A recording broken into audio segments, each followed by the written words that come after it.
Muhumuza Bright Morgan nga ye mutandisi w'essomero lya Upgrade Nursery Primary School erisangibwa Enkumba bw'ayise Town Council y'e Katabi. Atunudde ebikalu bw'azindiddwa RDC wa Busiro South atuula Kajjansi Patrick Mubiru n'aligala. Mubiru azinzeeko essomero lino oluvannyuma lw'okutemezebwako nti abayizi mu ssomero lino basomera mu mbeera embi ddala. Kinkutteko nnyo we nfunye essimu nga batuuze bakomplaininga ku ssomero lino nga baŋŋamba nti abaana abawala bali mu bulabe abasula wano era we ntuuseewo ndabidde ddala ekizibu kyennyini. Essomero lino liriko ekisulo nga abayizi abawala 15 be basulawo nga bwe basula waliwo ebitanda 3 byokka bye bagabananga n'embeera mu ebiri.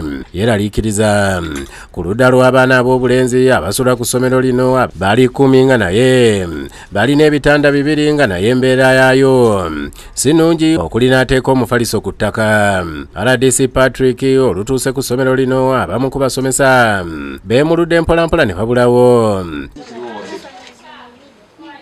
Mido chichiriwa asharinga nani ne metu nono ati kusula ko basatu metu nono nga kyannaku nnyo okuba nti abaana basula n'asikaali nga director watugambye kyannaku okuba nga abaana muba mikisinga etteeka erifuga amasomero gano naddala ga private buli omu alimanyi bulungi.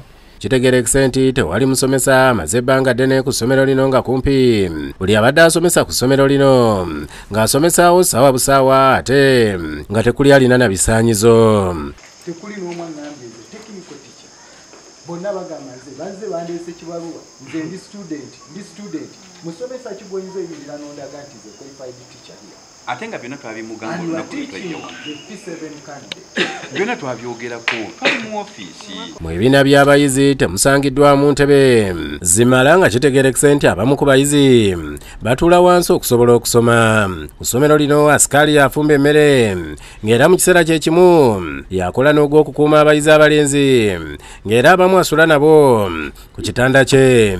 Asikaali n'abaana yafumba emmere ate sentemu yasikaali sina sente gyengenda kuteekawo omukozi ono ali separate n'ono ali separate. Kabuyonjo nayo tesangiddwa mu mbeera nnungi nga nabwe kityo okusinziira ku RDC essomero lino ligaddwa okutuusa nga nnyini lyo akoze ekyetaagisa okuliddukanya.